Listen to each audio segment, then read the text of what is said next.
So ఈ రోజున ఆంధ్రప్రదేశ్‌లో ఎక్కడ చూసినా గూడా రైతులకు సంబంధించి, రైతులకి ధాన్యం కొనుగోళ్ల విషయంలో ఆంధ్రప్రదేశ్ ప్రభుత్వం తీసుకున్న నిర్ణయం వల్ల, ఈ రోజున పొలాల్లోనే ఇక్కడ వాళ్ళకి సరైన గిట్టుబాటు ధర కల్పించి, వాళ్ళ దగ్గర నుంచి ధాన్యం కొనుగోలు చేసి, మళ్ళీ 24 గంటలు లేదా 48 గంటల్లో వాళ్ళకి ధాన్యం డబ్బులు వచ్చేలాగా చేస్తున్నటువంటి ఈ ప్రస్తుత తరుణంలో ప్రతి ఒక్క రైతు కూడా ధాన్యం అమ్మకాలైపోయి, మళ్ళీ తర్వాత పంటకు కూడా వాళ్ళు ఈ రోజున పెట్టుబడులు పెట్టడానికి సంసిద్ధమయ్యారు. అంటే మనతో రైతు కూలీలకు సంబంధించిన నాయకులున్నారు. సార్, ఈ రోజున ఆంధ్రప్రదేశ్ ప్రభుత్వం చంద్రబాబు గారు తీసుకుంటున్న నిర్ణయాల వల్ల రైతులు ఎంతో కొంత మా లాభే పడ్డారు. రైతుగా చంద్రబాబు గారు లాభమే ఉండిద్ది. ఎందుకంటే ధాన్యం కొంటున్నారో చేస్తున్నారు, బాగానే ఉంది ధాన్యం అది. మొత్తం మీద జగన్మోహన్ రెడ్డి గారు ఈ రోజున ఏదో రైతులకి ఏదో అన్యాయం జరిగిపోయింది, నేను వచ్చి మళ్ళీ నేను పోరాటం చేస్తాను, నేను మళ్ళీ జనాల్లోకి వస్తాను అంటున్నాడు. మరి గత 5 ఏళ్లలో సీఎంగా ఉన్న రోజు ఏ రోజైనా చేశాడు? ఏం చేశాడు జనానికి, రైతులకి? వడ్డే ధాన్యం ఎత్తి అసలు డబ్బులు తీయలేదు, భయపడిపోయాం. ముందు ప్రభుత్వంలో సరే ఒక రోడ్డు పట్టించుకోవాలా, ఒకటి ఏమీ చేయాలా, రైతుగా అంత ఇదే అని ఫీల్ అయినా. ప్రతికూల పరిస్థితులు ఉన్నాయని చెప్పి, వాతావరణం ఎట్లా ఉంటుందో ఏంటో అని చెప్పి ముందుగానే అధికారులను కానీ లేకపోతే మంత్రులు కూడా ఈ రోజున మీరు ధాన్యం మాకు అమ్మండి, మేము 48 గంటల్లోనే ధాన్యం డబ్బులు వేస్తామని చెప్తాం. పడుతున్నాయి. గొడవరు పక్కన ఊరు ఉంది, గొడవరులో పడినాయి అంట డబ్బులు వేసారు. అక్కడ రైతులకి లాభదాయకమే. అంటే గతంలో నేనేదో రాజన్న రాజ్యం తెస్తా, రైతు రాజ్యం తెస్తా అన్న జగన్మోహన్ రెడ్డి గారి మాటలకి, ఈ రోజు చంద్రబాబు నాయుడు గారి చేతలు చంద్రబాబు గారు చెప్పాడు, చేస్తున్నాడు. ఆయన చెప్పాడు ఎందుకని చేసిందేమి లేదు ఆయన జగన్మోహన్ రెడ్డి గారు. అదేమంటే నేను చాలా అభివృద్ధి చేశాను, లేకపోతే నేను ఎంతో మీకు మేలు చేశాను, నాకు సన్మానాలు చేయాలని చెప్పండి. ఏం చేసాడు మేలు? ఇప్పుడు కరెంటు బిల్లు వచ్చేటప్పటికి ఈ రకంగా డబల్ పెంచేసేసి ఇచ్చేసి, ఇప్పుడు మాది ఉంది కరెంటు బిల్లు. ఇప్పుడు పూర్వకాలంలో క్రాప్ లోన్ తీసుకున్నాం మేము. అసలు చిన్న సిచ్యువేషన్, క్రాప్ లోన్ తీసుకున్నాం. క్రాప్ లోన్ చంద్రబాబు గారి ప్రభుత్వంలో క్లియర్ చేసేసి వేరే బ్రాంచ్కి వెళ్ళిపోయాం. వేరే బ్రాంచ్కి వెళ్తే ఆ బ్రాంచ్లో తీసుకుంటుంటే మా అకౌంట్ ఆపేసాడు. ఇక్కడ పెద్దపల్లి మా ఆంధ్ర బ్యాంకులో అకౌంట్ ఆపేజ్ చేశారని నేను మేనేజర్ గారి దగ్గరికి వెళ్ళి మేము అడిగితే ఆయన ఏమన్నాడు, ఏమండి అప్పుడు చంద్రబాబు గారు మీకు క్రాప్ లోన్కి కట్టించుకోలేదు, వడ్డీ కట్టించుకోలేదు, ఇయ్యాల ఈయన వడ్డీ కట్టాలంటున్నాడు. మాకు ఇచ్చిన 50,000కి 7,000 రూపాయలు అక్షరాలు కట్టాం ఎక్స్ట్రా.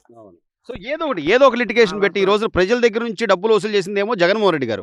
ఈ రోజేమో మళ్ళీ బాదుడు అనే పేరుతో నేను ప్రజల్లోకి వస్తున్నాను, చంద్రబాబు నాయుడు గారు ఏదో జనాలు అన్యాయం చేసేస్తున్నారని మాట్లాడు. పొరపాటుగా రాడు.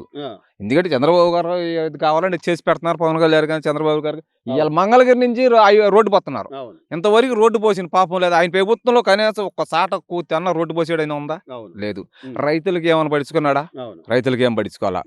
అయ్యల్లా ఏంటంటే రైతులకి రెవెన్యూ సదస్సులను పెట్టి వాళ్ళ భూముల్లో ఏమైనా అవకతవకలు ఉన్నా, లేకపోతే వాళ్ళ భూముల సమస్యలు ఉన్నా తీరుస్తున్నారు చంద్రబాబు నాయుడు గారు. సో ఇలా ఎప్పుడైనా గత ప్రభుత్వంలో జగన్మోహన్ రెడ్డి ఉన్న 5 ఏళ్లలో ఏ రోజైనా మీరు సదస్సులు లాంటివి చూసారా సార్? రైతులతో నేరుగా వచ్చి ఎంఆర్ఓ మాట్లాడడం అవన్నీ లేదు. అసలు ఎవరు వచ్చారు, ఎవరు రాలా. ఇలా సచివాలయంకి వెళ్తే ఏది కావాలంటే కూర్చొని సార్ చేసి పెడతామంటున్నారు. గత 5 సంవత్సరాల్లో సచివాలయంకి వెళ్తే ఆడ పారేసి ఆయనకి చూద్దాం అనే నాయకుడు, సరైన నాయకుడు కనుక మన పైన అధికారి సరైనోడై ఉంటే కింద అధికారులు జరుగుతాయి. అధికారం పైన నాయకుడు సరిగ్గా లేకే ఇది అయిపోయింది. అప్పుడు మొత్తం మీద ఏం చెప్తారు సార్? గత 5 ఏళ్లలో జరిగిన విధ్వంసం ఒక పక్క అయితే, ఈ 5-6 నెలల్లో గాడిలో పడుతున్న వ్యవస్థ ఒక పక్క, ఒకవైపు నుంచి అమరావతిని డెవలప్ చేసుకుంటా, మరోవైపు నుంచి పోలవరం పూర్తి చేస్తా అని చెప్తున్న చంద్రబాబు నాయుడు గారు ఆయన చెప్పే మాటలు కానీ చెబుతున్నారు, చేస్తున్నారు. కరెక్ట్ గా నమ్మకం ఉందంటారు? అక్క ఉంది. ఎందుకంటే 4 నెలలోనే 5-6 నెలల్లో ఎంత కనపడింది డెవలప్మెంట్ మనకి. ఆ రోడ్లు పోస్తాం కానీ, పోలవరం చూసుకోవడం కానీ, రైతులను పట్టించుకోవడం కానీ బాగానే ఉంది. అట్లా సంక్షేమ పథకాలు, పెద్దవాళ్ళకి పెన్షన్లు అని ఇస్తున్నాడు. 2 రోజులు ముందు వస్తే ఆదివారం వస్తుంటే ముందు 30వ రోజే ఇచ్చేస్తున్నాడు పింఛన్ ఇయ్యాల పెద్దవాళ్ళకి. ఆయన అయితే ఆదివారం వస్తే సోమవారం మంగళవారం ఇచ్చేవాడు. 2 రోజులు గడిచినాక పెంచుకుంటా ఈయన ఒకసారి పెంచేసాడు, ఇచ్చేస్తున్నాడు. సో మొత్తం మీద అయితే చూస్తే చంద్రబాబు నాయుడు గారికి అలాగే జగన్మోహన్ రెడ్డి గారికి అసలు మన వ్యత్యాసం చూపించాలంటారా? అసలు అవసరం లేదంటారా? వ్యత్యాసం అంటే చంద్రబాబు గారు నెంబర్ 1 అండి. ఎందుకంటే ఇది ఏదైనా కరెక్ట్ గా అన్నట్టు చేసి పెడుతున్నాడు, చేస్తున్నాడు. రైతులకు కానీ దేనికైనా ఉపయోగం ఉంది ఆయన వల్ల. చివరగా మీరు ఒక రైతు కూలీలకు సంబంధించిన వ్యక్తిగా ఈ రోజున ప్రతి ఒక్కరికి పని దొరుకుతుంది, చేతి నిండా పని ఉంటుంది, 1 రూపాయి ఆడ మగ ఇద్దరు సంపాదించుకోగలుగుతున్నారు. ఇదే కదా కావాలి, పనులు కావాలి. కానీ నేనేదో సంవత్సరానికి 10,000 వేస్తా, 15,000 వేస్తా అంటే ఏమైందండి? అది ఆయన వరకే గిట్టింది. కానీ ఇలా ఇసుక ఉంది. ఇసుక మాకు పక్కన కిలోమీటర్ అవును. ఏరు కిలోమీటర్కి మేము 4,000 పెట్టి కొనుతోలేము ఇసుక. అవును. ఇవాళ 400 రూపాయలు ఇస్తే ఇంటికాడ పోసి వెళ్తున్నాయి అవును. టాటర్లు కానీ మనుషులు కానీ. కనబడుతుంది. బోల్డ్ కనపడిందండి ఇలా. సో ఈ రోజున ప్రభుత్వం అయితే తీసుకునే నిర్ణయాలన్నీ బాగున్నాయంట. బాగుండాయి. ఇది ప్రతి చోట కూడా అంటే రైతులకు సంబంధించి ఈ రోజున ప్రతి ఒక్క రైతు కళ్ళల్లో ఆనందం కనబడుతుంది. ఎందుకంటే గతంలో ఇవే కొనుగోళ్లు ధాన్యం కొనుగోలు జరగాలి అంటే ఆ, ఏదో నామతహా జరిగినా ఆ ధాన్యం డబ్బులు మళ్ళీ రావాలంటే కొన్ని నెలల సమయం తీసుకునేవాళ్ళు. సో అలాంటి పరిస్థితులు లేకుండా ఈ రోజున సుమారు ఆ, సుమారు గత ప్రభుత్వ హయాంలో 8 లక్షల మెట్రిక్ టన్నుల ధాన్యం కొనుగోలు జరిగితే ఈ రోజున దానికి డబల్ అయ్యేలాగా సుమారు 15 మెట్రిక్ టన్నుల ధాన్యం కొనుగోలు జరిగాయి. అలాగే వాళ్ళకి 24 గంటల నుంచి 48 గంటల్లో కూడా వాళ్ళకి డబ్బులు కూడా పడిపోయిన సందర్భం కనిపిస్తుంది. ప్రతి ఒక్క రైతు మళ్ళీ మలి పంట వేసుకునే దానికి వాళ్ళకి పెట్టుబడిగా ఈ డబ్బులు కూడా ఉపయోగపడుతున్నాయని చెప్తున్నారు. ఇక్కడ ఉన్నటువంటి రైతులు కూడా ఇప్పుడు తీసుకుంటున్న ప్రభుత్వ నిర్ణయాల పట్ల వాళ్ళు సానుకూలంగా వాళ్ళ సంతోషాన్ని కూడా వ్యక్తం చేస్తున్న పరిస్థితి కనిపిస్తుంది. ప్రతి రైతు కూలీకి ప్రతి ఒక్కరికి కూడా పని దొరుకుతుంది అనేది ఈ రోజు మనం స్పష్టంగా చూస్తున్నాం. పొలం పనులకు సంబంధించి ప్రతి ఒక్క కూలీ కూడా సంతోషం వ్యక్తం చేస్తున్నారు. ఎందుకంటే ధాన్యం డబ్బులు సకాలంలో వచ్చేసిన తర్వాత రైతులు కూడా మరో పంట మలి పంట వేసుకోవడానికి సంసిద్ధమైన నేపథ్యంలో ప్రతి ఒక్కరికి కూడా పని దొరుకుతుంది. అమ్మ, ఈ రోజు ప్రభుత్వం తీసుకునే నిర్ణయాలు ఎలా ఉన్నాయి? ఈ ప్రభుత్వం వచ్చిన తర్వాత రైతులు ఎలా ఉన్నారంటారు? బానే ఉన్నారు. ప్రభుత్వం చంద్రబాబు గారు వచ్చాక ఈ పెన్షన్లు ఇవ్వడం కానీ ఇవన్నీ బాగా చేస్తారంటారా?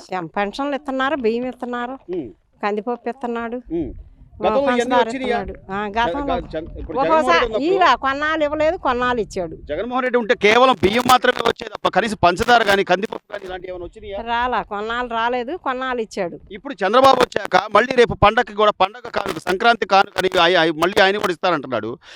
ఇవి గతంలో జగన్మోహన్ రెడ్డి ఆపేశాడు. సో ఎవరు ప్రజల గురించి ఆలోచించే వాళ్ళు అంటారు?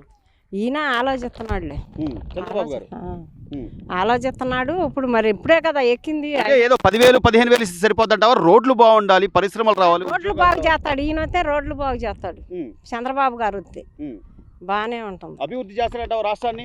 చేస్తాడు. ఇది ప్రతి ఒక్కళ్ళు కూడా తమకు పనులు దొరుకుతున్నాయి. ఈ రోజున మాకు చేతి నిండా పని ఉండటం వల్ల మా ఆర్థిక వ్యవస్థ కూడా బాగుంటుంది, చేతిలో డబ్బులు ఆడతాయి అని కూడా చెప్తున్నారు.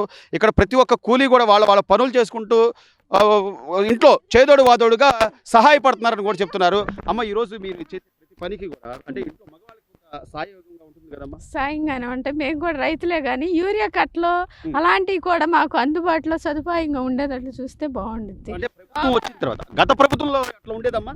బ్లాక్ లోను అమ్మేవాళ్ళు. ఈ ప్రభుత్వం వల్ల ఫోన్ చేస్తే స్పందిస్తారండి. ఫోన్ కి మనం వెళ్ళక్కర్లేదు. చంద్రబాబు గారి ప్రభుత్వం బాగానే ఉంది. ఈ రోజున ఆయన్ని నమ్మి ఇంత మంచి విక్టరీ ఇచ్చినందుకు జనాలకు ప్రతిదీ కూడా సేవ చేసే పథకాలు ఆయన తీసుకొస్తున్నాడు. ఈ రోజు పెద్దవాళ్ళ పెన్షన్లు కానీ పైన అప్పుల్లో ఉన్నాం, అన్ని ఒకసారి జరగాలంటే జరగవు. అది కూడా మనం అనుకోకూడదు కదా. మీలాగా వివేకవంతంగా ఆలోచించే వాళ్ళు ఉన్నారంటారా? అలా రేపు అయిపోవాలి, ఎల్లుండి అయిపోవాలి అంటే పైనుంచి ఉంటే ఇప్పుడు లోపల నుంచి ధాన్యం ఉంటే బయటికి లాగుతాం, లేనప్పుడు లాగలేం కదా. అవును, దానికి కొద్దిగా టైం పట్టింది. సమయం ఇచ్చిన హామీలని కాదు, ఇప్పుడు ఈ పథకాలు ఇచ్చి ఇచ్చేయడం కాదు. రైతులకి అందరికి ఉపయోగపడే మద్దతు ధరలో సరుకులు అవన్నీ చేస్తే అందరూ బాగుపడతారు. గతంలో జగన్మోహన్ రెడ్డి గారు నేను ఆళ్ళకేసాను, ఏళ్ళకేసాను, ఆ బటన్ నొక్కాను, ఈ బటన్ నొక్కి, మరి అంత మంచి చేసిన వాడైతే 11 సీట్లు ఎందుకు వస్తాయమ్మా? ప్రజలు విసిగిపోవడం వల్ల ఆ పథకాలు ఇచ్చి అందరిని బద్దకస్తులు చేశారు. ఇప్పుడు మాకు సరిపడా పని కల్పించి మా వేతనాలు సరిగ్గా వచ్చి మాకు నిత్యావసర సరుకులు అందుబాటులో ఉంటే అదే మాకు ఇది. ఒకళ్ళు పెట్టక్కర్లా, మా పని మేము చేసుకోగలుగుతాం కదా. అంటే ఈ రోజున మనం ఏదో రైతు కూలీలు అనే వాటికి చాలా తక్కువగా అంచనా వేస్తాం, కానీ ఎంత వివేకవంతంగా వాళ్ళు ఆలోచిస్తున్నారు. మాకు పని కల్పిస్తే మా కష్టం మీద బతికించుకోగలుగుతాం. మా పని మాకు ధర ఇప్పుడు నేను చెప్పేది 200 నూనె ప్యాకెట్ 150కి ఇచ్చారు, అలా ఇవ్వండి. కందిపప్పు 190 అమ్మారు, 120కి వచ్చింది, అలా ఇవ్వండి. మీ డబ్బులే మాకు అవసరంలా, ఎందుకంటే మేము కూడా పన్నుల రూపంలోనే కదా అవి కట్టేయి. అవును కదా. అలాగే అవి నిత్యావసర సరుకులన్నీ మాకు అందుబాటులోకి ఇవ్వండి, మా పనులు మాకు కల్పించండి. రోడ్లు నిత్యావసరాలతో పాటు అమ్మ కనీస వసతులు మనకి కాలువలనో లేకపోతే లైట్లనో ఈ రోజున గ్రామీణ వ్యవస్థను పూర్తిగా వదిలేసిన జగన్మోహన్ రెడ్డి గారు గతంలో ఇప్పుడు మళ్ళీ రోడ్లు పడుతున్నాయి, అన్ని చూస్తున్నారు. ఇప్పుడు ఈ ప్రభుత్వం కనీసం ఆలోచిస్తుందంటారా? ఆలోచిస్తున్నారు, కాకపోతే వాళ్ళకి బడ్జెట్ లేదు, టైం పడుతుంది. మేము కాదంటలేదు. ఇప్పుడు ఏదో హామీలు ఇచ్చాడు వేయలేదు అనుకుంటున్నారు, అక్కడ బడ్జెట్ ఉండాలి కదా. అవును కదా. సో మీలాగా ఆలోచించగలిగితే కొంత టైం ఇచ్చితే టైం ఉంది మళ్ళీ కదా. గాడిలో పడుతుంట. కానీ ఆ పథకాల వల్ల ఇవ్వలేదు అనుకుంటున్నారు, వాటి వల్ల ఉపయోగం ఏమీ లేదు, అప్పులు పోలైపోతున్నాం. కానీ అవును. ఇప్పుడు ఈ మాకు రేట్లు పెంచాలి, ధాన్యం రైతు పండించాడు, ఆ ధాన్యంకి ఇది ఈ పిండి కట్టలు బ్లాక్ లో కొనుక్కోకుండా మాకు కూడా సొసైటీల ద్వారా ఈ చేను ఎంత పడుతుంది, ఆ పిండి కట్టలు కూడా మాకు అందుబాటులోకి వచ్చినాయి అనుకోండి, రైతు కొంతలో కొంత సేవ్ అవుతాడు. రైట్. ఇప్పుడు అవి బ్లాక్ లో కొనుక్కుని మళ్ళీ ఈ మద్దతు ధర రాలేదని ఆలోచించే కంటే కూడా ఇప్పుడు ఇవన్నీ మాకు అందుబాటులోకి వచ్చినాయి అనుకోండి అండి, అవును. ఇప్పుడు ఇత్తనాలు ఎలాంటివి కూడా మాకు అందుబాటులోకి వచ్చినాయి అనుకో, కనీస ధరకి అవును. అవును. కొంత మేము ఇది అవుతాం. సో ఇది మొత్తం అంటే ఒక్కసారిగా జరిగేది కాదు, క్రమక్రమంగా జరగాలి. ఈ రోజున అప్పుల ఊబిలో కూరుకుపోయిన ఈ రాష్ట్రానికి దిశానిర్దేశం చంద్రబాబు నాయుడు గారు కొంత నిదానంగా ప్రజలకి అలాగే రైతులకి వాళ్ళ కష్టానికి తగిన ఫలాన్ని గుర్తించి ఈ రోజున గిట్టుబాటు ధరలు అలాగే యూరియా కట్టలు కానీ లేకపోతే వాళ్ళకి ఏవేవి అవసరాలు ఉన్నాయో అవన్నీ కూడా ఆ సబ్సిడీ ద్వారా అందిస్తే ఇంకా అభివృద్ధి చెందుతాం. ఈ రోజున ప్రతి ఒక్క కార్మికులు వాళ్ళ పనులు చేసుకుంటూ కూడా వాళ్ళ కుటుంబాన్ని పోషించుకుంటూ ₹1 సంపాదించుకోవడానికి ఆ వెసులుబాటు కల్పించాలని ప్రధానంగా రైతు కూలీలు ఈ రోజున చెప్తున్న పరిస్థితి కనిపిస్తుంది. మహిళలు అయితే చాలా గొప్పగా ఆలోచిస్తున్నారు అనడానికి ఇది ఒక ఉదాహరణ.